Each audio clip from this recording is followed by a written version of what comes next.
Манай улс одоо нүүрсээ экспортод гаргаж чадахгүй. Ингээ валютын нөөцийн хомсдолд орж байна. Мэдээж Хятадын талаас бол тэг ковид гэсэн бодлого гэж л бидний амыг тагилж байгаа тийм ээ. Бид яг энэ үед өөр нүүрсний гаралтаа нэмэгдүүлэхдээ өөр юу хийж чадах вэ? Юу хийх ёстой вэ? За ер нь тэгээд улс төрийн хэмжээнд одоо харилцаагаа сайжруулах тал дээр л одоо гоц анхаарах хэрэгтэй болов гэж хараад байгаа юм л да.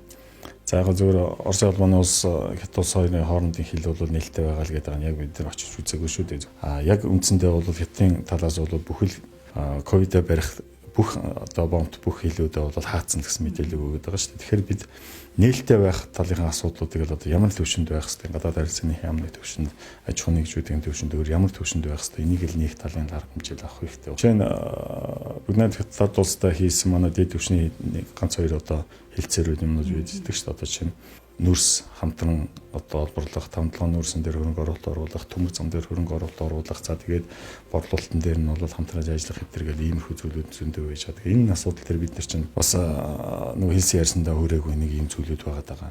Тэгээ энэ ч магадгүй нөлөөлөд байгаа юм уу? Тэгвэл цаашдаа энэ нөгөө хэлцээрийн төвшөнд ямар хэлцээрүүд хийх юм, ямар байдлаар энийг одоо хил аршууж засах ёстой юм. Тэр улс төрийн төвшөнд болоод дипломат харилцааны төвшөнд нэлээд хэцэл гарахгүй бол өнөөдөр гол одоо хаалга маань бол хаалттай болчиход байна шүү дээ.